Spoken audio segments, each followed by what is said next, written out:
Indrajit study point में आप सभी का स्वागत है। हम पढ़ रहे हैं सेट 14.4, पढ़ेंगे पार्ट सी संख्यात्मक योग्यता। तो चलिए शुरू करते हैं। क्वेश्चन नंबर 76, किसी वस्तु को 1675 रुपए में बेचने पर अर्जित होने वाला लाभ 1025 है। मतलब किसी भी वस्तु को 1625 में बेचे, हमें लाभ हुआ 1025, तो रुपए में बेचने पर हुए हानि के सामान्य है। अब रुपए में बेचे हैं तो हानि हुआ है। वस्तु का लागत मूल्य क्या होगा? लाभ भी हुआ और हानि भी हो गया इसमें। तो इसका ऑप्शन है बी 1350। कैसे? फिर से एक बार क्वेश्चन समझो। किसी वस्तु को 1675 में बेचने पर अर्जित होने वाला लाभ 1025 रुपए में बेचने पर हुआ हानि के समान है। मतलब इतने रुपए में बेचे हैं तो हमें हानि के सामान्य कुछ हुआ है, हमें घाटा हुआ।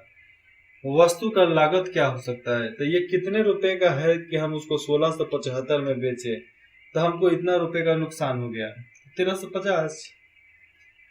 क्वेश्चन नंबर 77, किसी संख्या का 40% जब उसी संख्या में घटाया जाता है तो 108 प्राप्त होता है। वह संख्या क्या है? फिर से समझो। किसी संख्या का 40% जब उसी संख्या से घटा दो, कोई भी संख्या है 40% घटा दो, उसके बाद कौन सी संख्या बचेगा?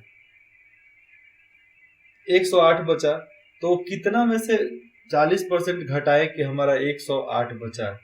तो 180 का 40% निकालो, 18 चौका कितना होता है, उतना माइनस कर दो। 108 आया कि नहीं आया? क्वेश्चन नंबर 78, यदि साधारण ब्याज के अंतर्गत 3000 की राशि 2 वर्षों में 3600 हो जाती है तो ब्याज का दर क्या होगा? तो ब्याज का दर होगा 10%। 10 प्रति वर्ष। Option C. Question number 79, 7.5 metre, कितना? 7.5 मीटर और 25 मीटर का अनुपात क्या होगा? 7.5 मीटर और 25 मीटर का अनुपात कितना होगा? तो अनुपात होगा 3:1 होगा इसका अनुपात। Option C. क्वेश्चन नंबर 80, एक कक्षा में लड़कियों और लड़कों का अनुपात 9:11 है। यदि कक्षा में 45 लड़कियां हैं तो लड़कों की संख्या ज्ञात कीजिए। लड़कियां 45 है तो ऑफकोर्स लड़के तो ज्यादा होंगे ही। इसको सॉल्व करने के बाद आपको ऑप्शन आएगा 55। Answer D. अब यहां पर आप 81 पर सवाल देख रहे होंगे, दिख रहा है 81। इसका जो क्वेश्चन यहाँ पर दिया गया है, इसका उत्तर आपको लिखना है। तो ए बी सी डी, इसमें से ऑप्शन क्या हो सकता है? मैं ऑप्शन बता देता हूं। 405 होगा। कितना? 405। आगे आप सॉल्व करो और बताओ कमेंट में कि इतना आंसर आया कि नहीं आया। चलिए आगे देखते हैं। क्वेश्चन नंबर 82, एक हैंडीकैप क्या? हैंडीकैप रिकॉर्ड 44,000 में 10% लाभ पर बेचा गया है। कोई कैंप है जो 44,000 में 10% लाभ पर बेचा गया है। इसे 42,000 में बेचा जाने पर क्या लाभ होगा? देखो 10% पर बेचे हैं तो कितना में? 44,000 में बेचे हैं, ठीक है। अगर हम 42,000 में बेच रहे हैं तो हमें लाभ कितना होना चाहिए? कितना परसेंट? तो कुछ परसेंट कम हो जाएगा तो 60% हो जाएगा। 7%। लेकिन इसका ऑप्शन आपको आ जाएगा आधा, 10 है, क्योंकि 40,000 का है तब न 44 में बेचे हैं 10% लाभ पे। तो 10 कम करोगे तो 5% होगा। क्वेश्चन नंबर 82 का आंसर हो जाएगा बी। चलिए आगे चलते हैं। क्वेश्चन नंबर 83, एक समांतर चतुर्भुज की परिमाप 40 सेंटीमीटर है और इसका क्षेत्रफल 7 स्क्वायर सेंटीमीटर है। समानांतर चतुर्भुज की लंबाई और चौड़ाई ज्ञात करें। यदि इसकी ऊंचाई 4 सेंटीमीटर है तो इसका आंसर क्या होना चाहिए? तो इसका आंसर होना चाहिए 5 centimetre and 15 centimetre, 15 centimetre and 5 centimetre, answer D. Question number 84, पहले 15 प्राकृतिक संख्याओं का औसत कितना होगा? पहले 15 प्राकृतिक संख्याओं का औसत कितना होगा? अब प्राकृतिक संख्या का औसत निकालना है, इसका ऑप्शन आ जाएगा 8, 6, 7, 9। तो आप इसके फॉर्म में क्वेश्चन जब पढ़े होगे तो आप सॉल्व भी किए होगे, सॉल्व करने के बाद आपका आंसर भी आया होगा। तो आंसर आएगा इसका 8। यह प्राकृतिक संख्या है 8। क्वेश्चन नंबर 85, 100 मीटर लंबी ट्रेन, कितना मीटर? 100 मीटर। 100 मीटर लंबी ट्रेन 60 किलोमीटर आवर की गति से चल रही है, 60 की स्पीड से। इसके समानांतर पथ पर खड़ी 150 मीटर लंबी एक दूसरी ट्रेन को पार करने में कितना सेकंड लगेगा? और इसी के सामने दूसरे पटरी पर एक दूसरी ट्रेन खड़ी है जो 150 मीटर की है। अब उसको पार करने में कितना समय लगेगा, कितना सेकंड लगेगा? 18, 16, 15, ये 3 में से आने वाला है। तो 150 है, सीधा वो 0 हटा दो, 15 का ऑप्शन लगा दो, आप सॉल्व करो, 15 ही आएगा। 15 सेकंड लगने वाला है उसको ट्रेन पास करने में। क्वेश्चन नंबर 86, यदि एक व्यक्ति एक लॉन का घास टी मिनट में काटता है, मतलब किसी भी लॉन का गार्डन का घास, कोई भी बगीचा का घास 3 मिनट में काटता है, मतलब कुछ समय में, तो वह 30 मिनट में लॉन के कितने भाग से घास को काटेगा? कितने, मतलब एक टाइमिंग में कितना घास काट देगा टी मिनट में? टी बाई 30, टी माइनस 30, या 30 माइनस टी, या 30 बाई टी। तो 87 नहीं 86 पर रहे, 86 का ऑप्शन हो जाएगा 30 by time, 30 by time, option D. अधिकतर ऑप्शन ए आता है, नहीं तो डी ही आता है एमसीक्यू में, तो खास करके चाहे एग्जाम हो चाहे कोई भी सेक्टर हो। क्वेश्चन नंबर 87, एक घनाभ, क्या है? एक घनाभ के आधार पर क्षेत्रफल 34 वर्ग सेंटीमीटर है और उसकी ऊंचाई 3.5 सेंटीमीटर है।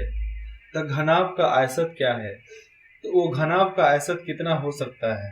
तो घनाभ का आयतन है 19 centimetre cube, 119 centimetre cube. Question number 88, ये आप सवाल देख सकते हैं यहाँ पे, इसका मान क्या होगा?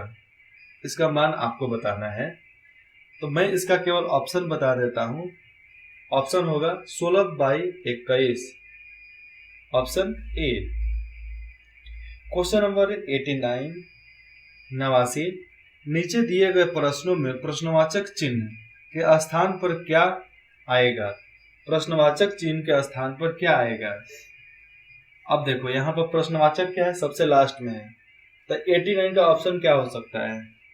89 का ऑप्शन होगा 2.76, 2.76। क्वेश्चन नंबर 90, 3, 7 और 15 का चतुर्थ समानुपाती क्या होगा? अब इसका चतुर्थ समानुपाती आपको बताना है 3, 7 और 15 का। तो ऑप्शन इसका क्या होगा? ऑप्शन होगा 35, सी। अब नीचे देखो, पार्ट डी, कंप्यूटर फंडामेंटल्स। अब कंप्यूटर के कुछ सवाल सॉल्व कर लेते हैं। वह कौन सी डिवाइस है जिससे कंप्यूटर आपके साथ कम्युनिकेट कर सकता है? इसमें से वो कौन सा डिवाइस है जिसके वजह से कंप्यूटर आपसे बात करेगा? तो है आउटपुट, इनपुट आउटपुट प्रोसेसिंग लगता है, तो आउटपुट के वजह से कंप्यूटर से आप बात कर सकते हैं या कम्युनिकेट कर सकते हैं। क्वेश्चन नंबर 92, कंप्यूटर के प्रत्येक प्रोग्राम, डाटा और सिस्टम फाइल की प्रांति डैश बैकअप में होता है। अब देखो, कोई भी कंप्यूटर का डाटा हो गया चाहे प्रोग्राम हो गया, एक बैकअप में होता है। उस बैकअप को क्या बोलते हैं? टूल्स। रिसाइकल बिन में आता है, तो रिसाइकल बिन टूल्स होता है। Option D. Question number 93, database में फील्ड एक डैश होता है। अब डाटाबेस में फील्ड क्या होता है? तो फील्ड होता है सूचना का टेबल, सूचना का टेबल। क्वेश्चन नंबर 94, कंप्यूटरों को हब के साथ जोड़ने को कहते हैं। देखो हब क्या, कंप्यूटर को सारे हब में जोड़ो, एक सिस्टम बना दो उसको, तो हब में जोड़ने को क्या बोलेंगे? तो हब में जोड़ने के बोलेंगे हैंड स्क्रीनिंग, हैंड स्क्रीनिंग। यहाँ पे स्क्रीनिंग है लेकिन स्क्रीनिंग बोलते हैं, हैंड स्क्रीनिंग। देखो होता क्या है कि एक ही सीपीयू से बहुत सारे कंप्यूटर जुड़े हुए होते हैं। जैसे में एक सीपीयू तकड़ा लगा दिए, थोड़ा उसमें ग्राफिक्स कार्ड ज्यादा जोड़ एक्स्ट्रा लगाकर, और उसके बाद से उसमें 4 को फैन लगा दिए, फिर उसमें 5-6 अलग से हम उसमें मॉनिटर फिक्स कर सकते हैं और बढ़ा सकते हैं, तो उसको बोलते हैं hand screening. File 1, file 2, screen 1, screen 2, screen 3, screen 4। तो इसका आंसर है ए। अब देखो 95 नंबर का आंसर भी बहुत खास है। कैसे? ऑप्शन देखो, नेटवर्क डैश जो डाटा मूव करता है। फिर से पढ़ते हैं, नेटवर्क डैश जो डाटा मूव करता है। डाटा को मूव करने के लिए क्या होता है? तो उसको पैकेट बोलते हैं। यहाँ पर ऑप्शन दिया है, पे बैक नहीं हो सकता, डाटा ग्राफ ये केवल स्क्रीन पर दिखाई देता है। पेलोड, तो पेलोड तो बम वाला सिस्टम है। एक ही बचा है पैकेट। क्या है? पैकेट। Option A. अगर इंटरनेट जिस केबल में सप्लाई होता है उस केबल में वायर, ये कॉपर नहीं होता है, ना ही सिल्वर होता है, ना ही गोल्ड होता है, उसमें शीशा का वायर होता है, एक तरह से चमकीला चीज होता है, शीशे जैसा ही दिखता है, व्हाइट एकदम, और उसमें नेटवर्क सप्लाई किया जाता है। Question number 96, removable magnetic disc को डैश कहते हैं जिसमें सूचना रखी जाती है। अब देखो सूचना रखी जाती है उस डिस्क को क्या बोलते हैं? तो सीधा बात है, portable no, hard drive no. देखो यहाँ पर क्या है, removable magnetic disk. Magnetic disk क्या है? जो हमें वहां पर दिखाई देवे, जिसमें सूचना रखी जाती है।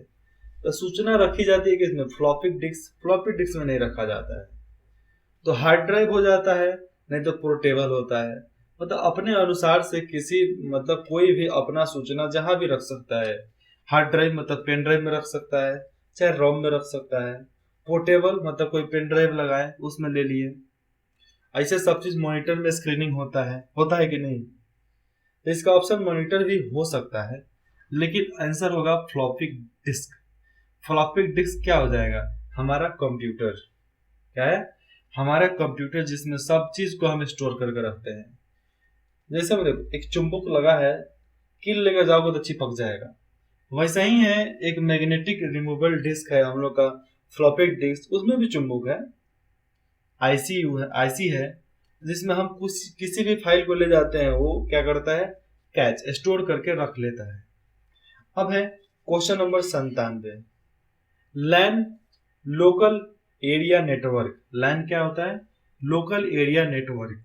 जो आज हम लोग लैंडलाइन लेते हैं, फोन, टेलीफोन पुराने जमाने वाला, तो वो कहाँ से मिलता था? लोकल एरिया में जो नेटवर्क वाले होते थे वही देते थे। तो लोकल एरिया नेटवर्क से जुड़े कंप्यूटर डैश है। क्या है? इंफॉर्मेशंस और या पेरिफेरल उपकरण शेयर कर सकते हैं। हर चीज को शेयर कर सकते हैं, तो इसका ऑप्शन हो जाएगा सी। ऑनलाइन जा सकते हैं। ये तो बात है कि अगर लैन से जुड़ा रहेगा तो हम ऑनलाइन जा सकते हैं, लेकिन ऑनलाइन से भी ज्यादा काम कर सकते हैं। ईमेल कर सकते हैं, लेकिन उससे भी ज्यादा काम हो सकता है। तो डायरेक्ट लिखो, इंफॉर्मेशन या पेरिफेरल उपकरण शेयर कर सकते हैं। किसी भी चीज को हम ले सकते हैं और उस चीज को शेयर कर सकते हैं। क्वेश्चन नंबर 98, इनमें से बेमेल कौन सा है? बेमेल का मतलब समझो क्या होता है। इनमें से बेमेल कौन सा है? बेमेल क्या है? ये प्रिंटर की बात कर रहा है, तो इसमें से बेमेल है printer. Question number 99, pointing device किसे कहते हैं? पॉइंटिंग डिवाइस से साफ मालूम चलता है पॉइंट करना किसी चीज पे। किसी चीज पर क्लिक करना, तो पॉइंट करने का काम होता है माउस का। किसका? माउस का काम होता है। तो इसका ऑप्शन है बी, 99 का हो गया बी। आधुनिक डिजिटल कंप्यूटर में किस पद्धति का उपयोग किया जाता है? तो उसमें द्विआधारित अंक पद्धति का इस्तेमाल किया जाता है। याद रहेगा, द्विआधारित अंक पद्धति का इस्तेमाल किया जाता है। Answer A. प्रतिदिन 25 क्वेश्चन का सेट भी खत्म होता है और ये 14 नंबर सेट भी यहाँ पर खत्म होता है। फिर मिलते हैं अगले पार्ट में 15.1 के साथ। तब तक इंद्रजीत स्टडी पॉइंट में जुड़ने के लिए आप सभी का बहुत बहुत धन्यवाद।